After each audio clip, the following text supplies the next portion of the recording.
अच्छे बिहार बनाने की प्रयास कर रहे हैं हिंदू मुस्लिम भाई भाई करके, और प्रशांत यहाँ जो है सो हिंदू मुस्लिम दोनों को संगठित करने की बात कर रहे हैं। इनके बातों से यही स्पष्ट होता है। चलिए आप मुझे ये बताइए कि इनके बातों से आप इरादों से कितने संतुष्ट हैं और आपका शुभ नाम क्या है? मेरा नाम सिफारत हुसैन हुआ। हम रिविलगंज छपरा के रहने वाले हैं। और रही बात अब वक्फ पर जो सवाल उठाया है, तो वक्फ के बारे में हम बता देना चाहते हैं कि वक्फ जो चीज़ है, ये वक्फ होता क्या है। ये वक्फ दो तरह की होती है। एक फी सबीलिल्लाह, जिसको मैंने अल्लाह की राह में दे देना है ना। हाँ। एक होती है आलल औलाद, यानी कि उस ट्रस्ट वक्फ को जो देखेगा कौन, तो उसका खानदान का लोग उसमें देख रेख करके मुतवल्ली बनेंगे। हाँ, फी सबीलिल्लाह में जो है वो कमेटी बनती है वह, और वह जो आलल औलाद होता है तो उसमें उसका देख चुके उसके खानदान के लोगों का, उसका खानदान का ये ज़मीन जिसने दान किया है, तो उसको मोहब्बत ज़्यादा होती है कि मेरा खानदान इसको बर्बाद नहीं होने देगा, रहेगा तो देख रेख करेगा। हाँ, इसलिए वो एक आलल औलाद एक लफ्ज़ लगता है। के लिए नहीं बल्कि उसको सेफ्टी के लिए वो एक आलल औलाद लिख देता है कि ताकि मेरी संपत्ति है वो तो ना खरीदेगा ना बेचेगा। हाँ। और जो हुकूमत जो ये कह रही है कि ये लोग जो है खुर्द बुर्द, ये मुसलमानों से ज़्यादा ये उसके जो दूसरे जो असामाजिक तत्व हैं, जो भूमाफिया हैं, वो वक्फ के ज़मीनों पर काबिज़ हैं और उनको फ़ायदा पहुंचाने के लिए सब काम हो रहा है ना, न कि ये उसको सुधार के लिए हो रहा है। अगर सुधार के लिए होता तो जितनी भी वक्फ की ज़मीनें जहाँ भी फंसी हुई हैं, सब असामाजिक तत्व भूमाफिया उसको कब्जा किए हुए हैं।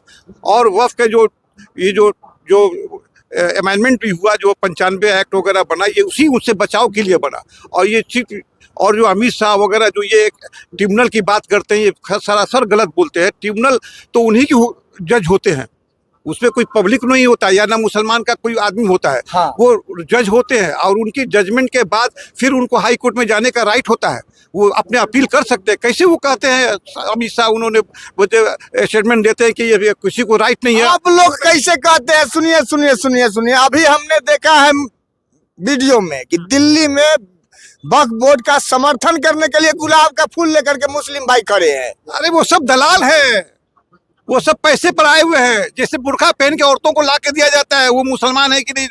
3 तलाक के नाम पर जिस तरह से औरतों को लाया गया, अभी उनको क्या फायदा पहुंचा, जो हमारे भाई साहब ने अभी इकराम साहब ने बताया, उसमें कोई उनको तो है कि हिंदू मुस्लिम करके किसी तरह से हम हिंदुओं को खुश करें, ताकि ये मुसलमान और हिंदू तो उनको खुश हों कि हाँ मुसलमानों को दबाया जा रहा है। ये हुकूमत जो है मुसलमान विरोधी है, ताकि हमारे हिंदू भाई खुश हों और हमको फुल वोट दे। मकसद इतना है। वक्फ के बारे में हमसे सुन लीजिए। वक्फ के बारे में सुन लीजिए कि जो अमित शाह वगैरह जो कहते हैं कि मुसलमान लोग बेच देते हैं, वैसी बात बेचने की नहीं है। जो मॉल वॉल की जो आपने सवाल उठाया था, ये मॉल जो बनाए जाते हैं वक्फ की ज़मीनों पर, ये उनके फायदे के लिए बनाए जाते हैं, उनके भाड़ा के लिए बनाए जाते हैं, ताकि उससे जो टेस्ट पैसा मिले तो गरीबों को उसमें मदद हो, यतीम बेवा उसकी भला की काम हो। वक्फ के बहुत सारी ज़मीनों पर मदरसे खुले हुए हैं, हॉस्पिटल खुले हुए हैं, स्कूल खुले हुए हैं। अभी गवर्नमेंट की बहुत सारी वक्फ की स्कीमें आई हुई हैं, जिसमें जो है ये स्कूलें खोली जा रही हैं, जो शिक्षक में उनकी भलाई के लिए। तो फिर ही कैसे अमित शाह वगैरह दुनिया इसको वक्फ को बदनाम करे। अब रही बात, प्रोपेगेंडा है, ये सिर्फ एक ध्रुवीकरण है। अब वक्फ का जो लोग वक्फ करते हैं, वो अपनी प्रॉपर्टी वक्फ करते हैं। जिसे हमारे पास ज़मीन है कुछ ज़्यादा है, या हमारे पास कोई औलाद नहीं है और हम मरने जा रहे हैं, मेरा सवाब का काम कौन करेगा? तो हमने दान कर दिया। जैसे आपके हम मठ में मंदिर में दान लोग करते हैं, उससे हमने अपनी प्रॉपर्टी, मान लीजिए आपको रजिस्ट्री कर दिया, हमने आपको रजिस्ट्री न करके हमने वक्फ को रजिस्टर कर दिया। वक्फ को रजिस्टर्ड कर दिया कि ये वक्फ रहेगा, ये वक्फ को देख रेख करेगा, ये वक्फ बोर्ड इसका देख रेख रखता है, कोई खरीद बिक्री नहीं करे। और अगर खरीद बिक्री करने की जहाँ तक सवाल है, तो वक्फ की परमिशन से उसमें मार्केट बनाया जाता है, उसमें जो भी काम किया जाता है स्कूल, उससे उसकी आमदनी जो है वो गरीबों में उसको किया जाता है। उसके कंसेप्ट होता है, वक्फनामा होता है, जो उसके वाकिफ के मनसे के मुताबिक उसमें उसको खर्च किया करना है, और उसी के मुताबिक वो वक्फ चलेगा। वक्फ जो होता है ना, वो मतलब एक वक्फ मतलब है दान है।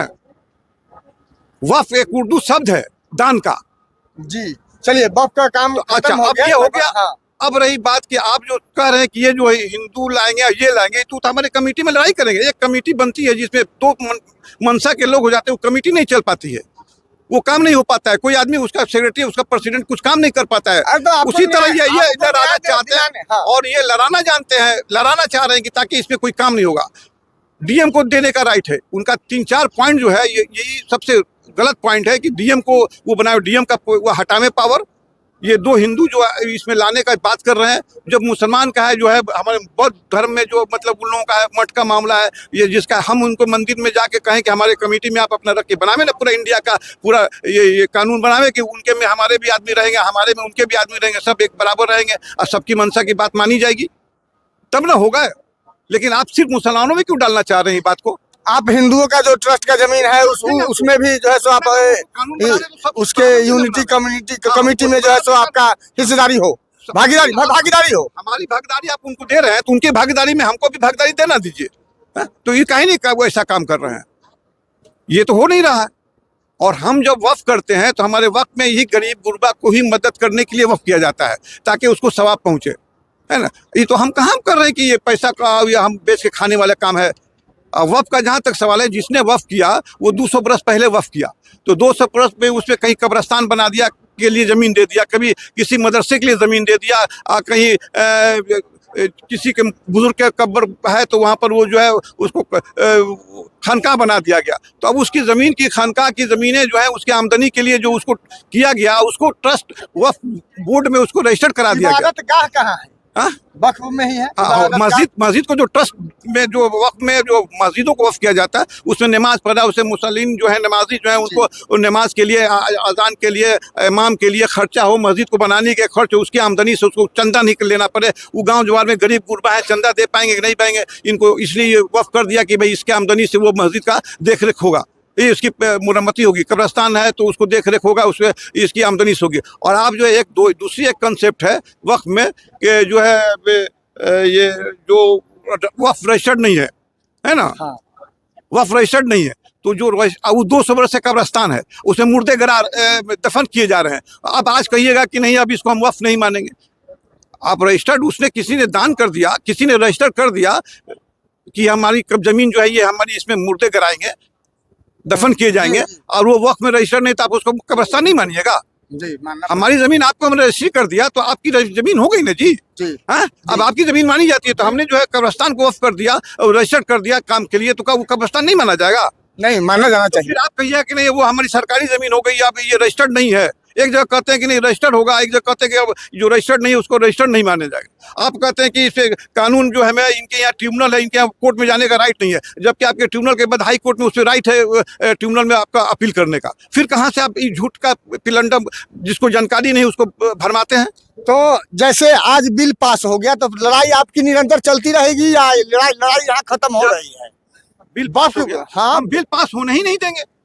हम मर जाएंगे, मिट जाएंगे, लेकिन हम बिल को पास, ये हमारे धर्म से जुड़ा हुआ है ना, इस्लाम से हमारा, ये एक इस्लाम के मजहब में इसका कॉन्सेप्ट है वफ़ एक कॉन्सेप्ट है इस्लाम मजहब का। ये हमारे हजूर सल्लल्लाहु अलैहि वसल्लम जो हमारे नबी थे उस वक्त से वो वहाँ से वो चला है वफ़ करना, दान करना। आपके यहाँ हर जगह दान है, मर जाने के बाद आप दान पुण्य करते हैं पुण्य कमाने के लिए, तो उसी तरह हमारे यहाँ भी लोग जो है जमीन जायदाद अपनी पूंजीपति वफ़ कर देते हैं कि हम मरने के बाद हमको ये सवाब पहुँचता रहेगा। आप उसको अब छीनना चाहते हैं, ये कहाँ से हम इसको कबूल कर लेंगे? कबूल नहीं कीजिएगा, इसी हद तक नहीं कबूल करेंगे। हम तो एक जुमला बोल दिया आपके ना कि मर मिट जाएंगे हम इस हिंदुस्तान के अंदर। हमारा हिंदुस्तान है, आपका हिंदुस्तान नहीं है। आप तो जो लोग इसके लिए लड़ रहे हैं ना वो तो हिंदुस्तान के गद्दार हैं। वो लोग हिंदुस्तान के लड़े कहाँ हैं? आप जाके देखिए हिस्ट्री उठा के कि हम जितना कुर्बानी हमने देश के आज़ादी में जितनी कुर्बानी दिया है, जितना अंग्रेजों ने हमको सूली पर चढ़ाया उसका 20% भी आपने सूली पर नहीं चढ़ा। हम अगर पाकिस्तानी होते, आप कहते पाकिस्तान, तो हम फिर कर्नल हमीद जैसे लोग पैदा कैसे होते? हाँ। हम आपको उठा दे के आगे एक मुसलमान अब्दुल हमीद जैसे लोग पैदा कहाँ से होते हैं? फाइल आप बेचते हैं, देश की गद्दारी आप करते हैं, आप जासूसी आप करते हैं। अगर एक मुसलमान कर दे तो पूरा देश में आप आग लगा दीजिएगा। और आप हमको गद्दार भी कहते हैं, हम वफादारी है, आप तो हमको जबरदस्ती गद्दार बनाने की कोशिश करते हैं, जबकि हम हर मोड़ पे हम आपको वफादार साबित होकर दिखाया है। अंग्रेज की सब नहीं है भाई, ये लोग अंग्रेजों से माफी मांगने वाले हैं। इनको गुलामी में, अगर हम लोग नहीं रहते, इतनी सूली नहीं चढ़ते, तब और इनके मदद से अभी देश और 100-200 बरस गुलाम रहता। 100-200 साल और गुलाम होता अगर मुस्लिम भाइयों की भागीदारी नहीं होती आजादी में। तो हम पाकिस्तानी थोड़ी हैं। हम पाकिस्तानी रहते तो फिर हम वो पाकिस्तान का टैंक उड़ाते हम। ये हम तो अपना वफादारी पेश करके दिखा दिया है। अब्दुल हमीद के रूप में अब्दुल हमीद ने बहुत बड़ी कुर्बानी दी थी और स्वार्थ भी नहीं रखा, जबकि पाकिस्तान ने कहा था अब्दुल हमीद को कि आप आइए मेरे यहाँ। आपके फौज में 100 हिंदू थे, लड़ाकू थे, उसमें अगर 10% भी हम नहीं थे और 10% ने वो पाकिस्तान का अगर मुसलमान गद्दार होता तो पाकिस्तान का टैंक उड़ाता। तो आप 90 आदमी के दिमाग में नहीं घुसा कि वो टैंक कैसे उड़ेगा और हमीद को दिमाग में घुस गया कि उड़ेगा। आप उसको मुसलमान होकर नाते आप कहते हैं गद्दार। अरे मुसलमान वफादार होता है, उसका ईमान है। अगर वो देश के साथ वफादारी नहीं किया तो फिर वो मुसलमान नहीं है। ये हमारा ये मजहब कहता है कि पहले तुम वफादार बनो अपने मुल्क के साथ, तब इस्लाम मुसलमान बनो, तब आप। हम मौलाना हमारे अल्लामा इकबाल ने जो सब नज़म लिखा, जो सारे जहां से हिंदुस्तान हमारा, तुम्हारे यहाँ इसी तरह मिलेगा। इनकलाब जिंदाबाद का नारा हमने दे के देश को आज़ाद कराया, ये सब कहाँ मिलेगा तुमको अगर हम नहीं रहेंगे हिंदुस्तान में। तो हिंदुस्तान में अगर मुस्लिम भाई नहीं होंगे तो भाईचारे की बात नहीं होगी, इनका कहने का मतलब ये है। और ये है जनसुराज का सत्याग्रह आश्रम, वहां से गरज रहे हैं मुस्लिम भाई कि ये जो अमेंडमेंट बिल है ये जो है सो सरासर, ये हम जो है मुसलमान हैं, हम इसी हिंदुस्तान के हैं। हम तो उन्हीं हिंदू भाई के एक भाई हैं जो हमको ये मजहब अच्छा लगा तो हम उसमें कन्वर्ट हो गए। हमको सताया गया, तंग किया गया, परेशान किया गया इनके लोगों के जरिए, तो हम लोग इस्लाम कबूल कर लिया। तो हम तो आपके भाई हैं। अब हमारी कुछ हिस्सेदारी जो जमीनें हैं वो हमारी जमीन है, हमको थोड़े किसी ने लाके दे दिया। हमारा हिस्सा मिला है इसमें हमारे 2 भाइयों में। एक भाई अपना हिंदू है तो एक भाई मुसलमान है। ये हमारे यहाँ का हम लोग मिलजुल के रहने वाले लोग। और ये लोग जो है तफरका पैदा करके अपना सत्ता बनाना चाहते हैं,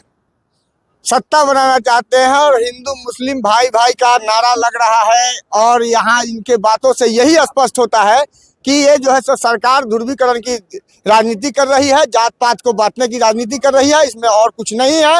हिंदू मुस्लिम को लड़ाने की बात हो रही है।